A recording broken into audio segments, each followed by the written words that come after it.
Hello Capricorn, Sun, Moon, Rising, and Venus signs. Kamusta kayo? Sana po'y nasa mabuti kayong kalagayan. Welcome back po sa Star Tarot. Kung bago kayo dito, welcome din kayo. Thank you sa inyong support. I truly appreciate it. God bless you all po. Na mensahe ni Capricorn ay soulmates. Maybe you're going to meet your soulmates around this time, Capricorn, and yung pagkakakilanlan nahihirapan ako dun sa word na yun, ano? Yung meeting ninyo na to, no, ng kung sino man itong soulmate niyo, that could develop into a deep friendship, that could develop into a love and romantic relationship. So depende sa inyong sitwasyon, ano? But definitely your soulmate, is coming your way. Your soulmate is going to dadating na sa buhay ninyo. And you would know, you would know na yung taong ito is soulmate niyo because there is an instant connection, no? There is an instant connection between you and that person. At mararamdaman ninyo kung soulmate nyo yan na taong makikilala ninyo because you would know, and you'll be able to figure out dahil parang ang tagal-tagal na ninyong magkakilala, no? Sa unang tingin pa lang, magngingitian agad kayo. As in, super gaan na ang pakiramdam ninyo. At pakiramdam ninyo, no, sa unang mga salitang pag-uusap para ninyo, parang ang tagal-tagal na ninyong magkakilala. No? Isa yan sa mga, sa mga signs, no, that is your soulmate. We have chaos and conflict. Ayan, maaaring may mga hindi pagkakaintindihan with another person dito ang iba sa inyo, Capricorn, or posibleng merong mga sitwasyon sa buhay ninyo sa ngayon na hindi maayos, no? Hindi maayos. Maaaring yan ay dahil sa ibang tao din. Could be caused by other people, or maybe may hindi talaga kayo dito. Siguro may mga disagreement, some kind of disagreement kayo with another person sa ngayon. We have time to go. It's time to go, Capricorn. Kung ano man ang hindi na nagsiserve ng iyong highest good, hindi na nagsiserve ng iyong best interest, it's time to go. It's time to remove yourself from that situation. Okay? Panahon na para umalis ka na sa sitwasyon na yan. If that is not serving your highest good anymore, look for something else. Move on and move forward sa buhay. Alright? What else? We have yin. Yan, this is a feminine energy. At saka, parang kayo ngayon yung submissive, no? Submissive ang dating ninyo sa ngayon. Kung dati kayo yung boss, kayo yung nagdidikta, kayo yung nagsasabi kung saan kayo patungo, saan papunta, ano nang gagawin, ano? Parang ngayon, aatras muna kayo sa role na yan. Parang ngayon, kayo muna yung maghihintay, kayo muna yung makikiramdam, something like that. So, what else for Capricorn? We have to the sea. Ayan. So, parang you are going to be in the flow with life sa ngayon, ano? Parang ngayon, so, yung dalawang ito, no? Halos magkaparehas ang, magkaparehas yung energy na binibigay sa inyo. You are just going with the flow sa ngayon, ano? Kung ano yung, agos ng buhay, kung saan papunta ang agos ng buhay, doon din kayo. Parang susunod kayo ngayon sa direction ng Panginoon, susundin ninyo ngayon kung anong bulong ng inyong intuition, something like that, no? Kung ano yung pangyayari sa paligid ninyo, susunod lang kayo, hindi kayo magkukontra, hindi kayo mag-i-insist na kung ano din ang gusto ninyo. So, there is a sense of surrender sa ngayon sa inyong Capricorn, no? Parang amen lang kayo ngayon, so be it kayo ngayon, yung parang gano'n. Kung ano yung gusto ng Divine Universe, that is what you're going to follow, that is what you are going to do. So, what else? We have change in the wind. There is a change of direction sa ngayon because it's time to go, so you are really going to go somewhere else, no? So, there could be travel as well dito for some of you. Capricorn, travel is very imminent. Sorry po, nag-brown out at nagbago syempre ang ilaw natin. So, there could be a change, no, dito sa direction ninyo. So, travel is very imminent, as I said dito for some of you. Capricorn, ano? So, depende sa inyong sitwasyon. That could be a travel for business-related, travel, a personal na affair. Maaring yan ay pasyal. Maari din na nagbabago kayo ng plano sa ngayon. Maaring may in the past, konkreto na yung decision ninyo, yung plano ninyo, pero for some reason, maaaring kayo ay magbabago ng decision ngayon, magbabago kayo ng direction sa ngayon, ano? Posibleng ganun ang ganap dito for some of you. So, good luck, Capricorn, and that's all I have for you for today. Thank you for watching. Love and light. Namaste. Hello, Virgo, Sun, Moon, Rising, and Venus signs. Kamusta kayo? Sana po yung nasa mabuti kayong kalagayan. Welcome back po sa Star Tarot. Kung bago kayo rito, welcome din kayo. Thank you sa inyong support. I truly appreciate it. God bless you all, Virgo.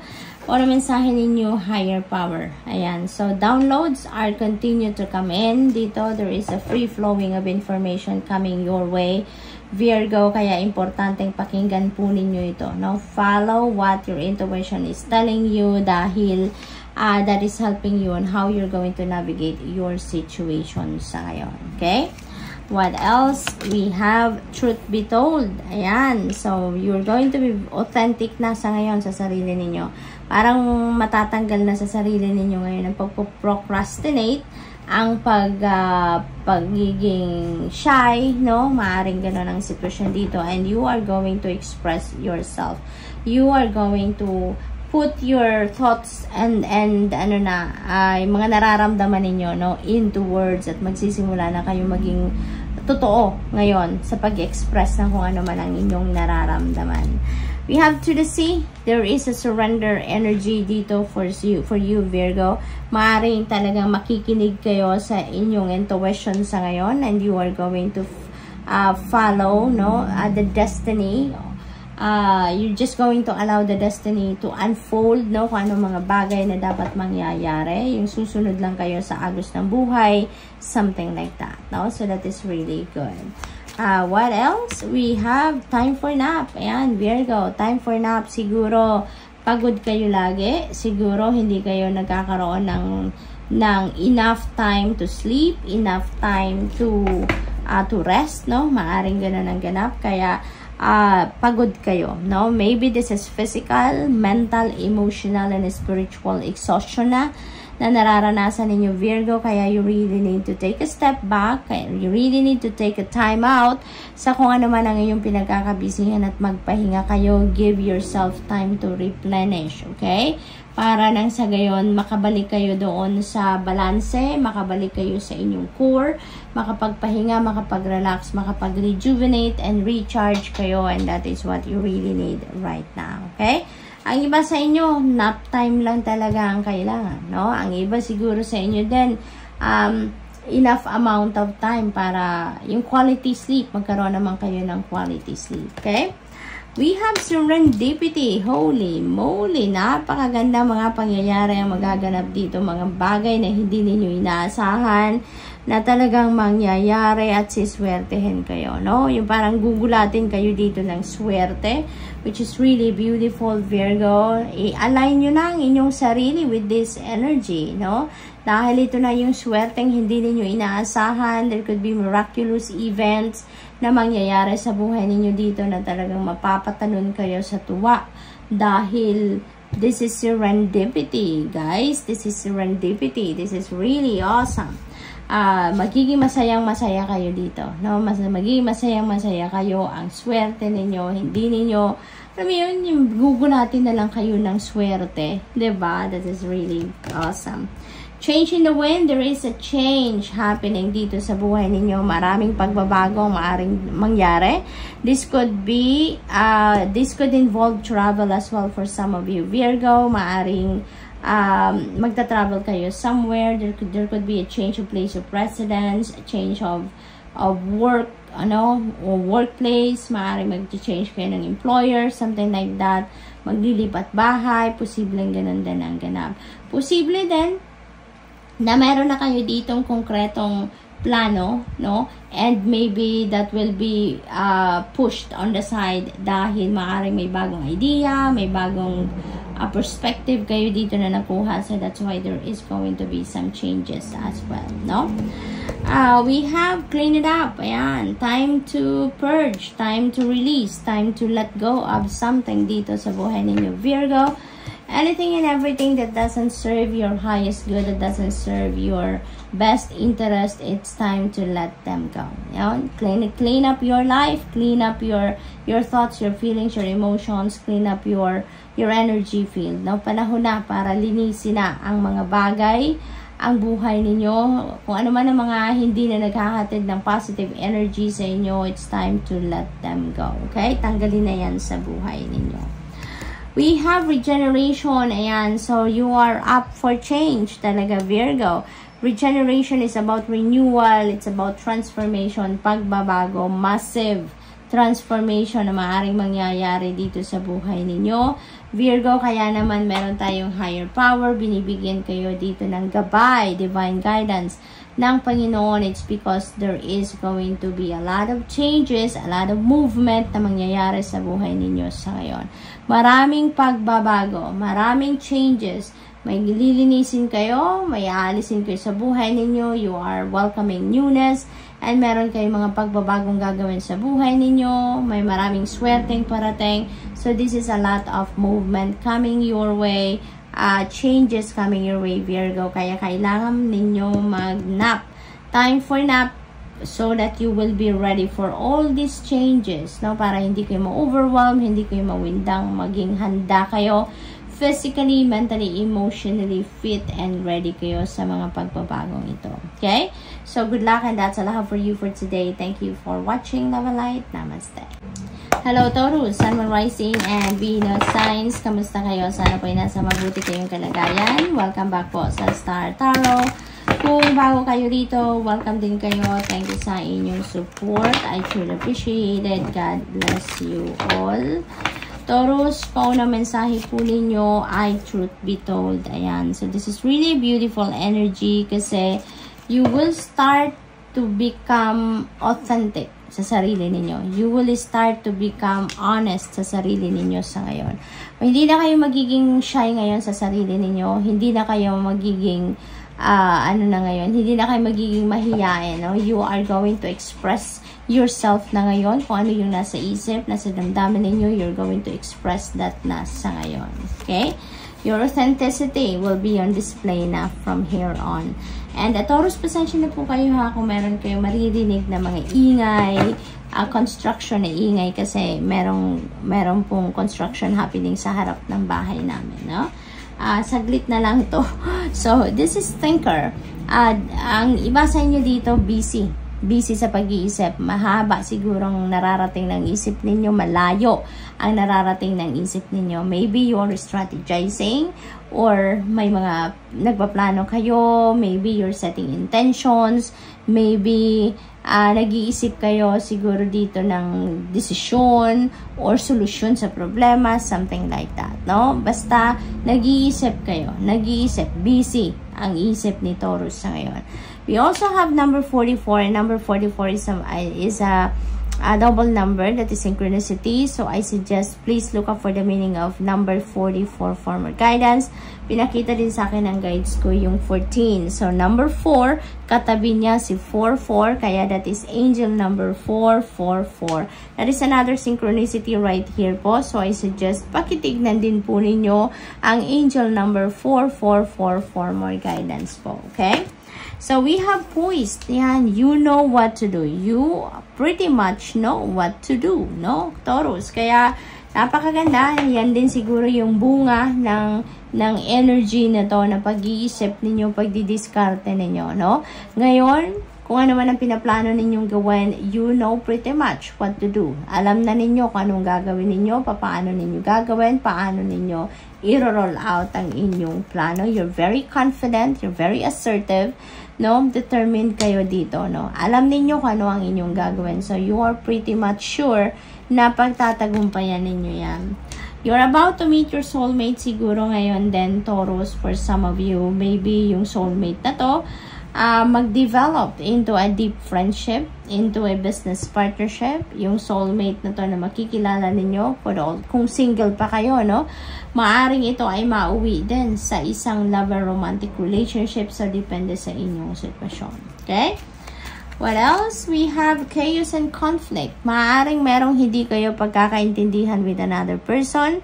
Kaya siguro, yun ang iniisip ninyo kung paano ninyo mapapatch up ang inyong relationship. Posible din na yung chaos and conflict na to is internal conflict.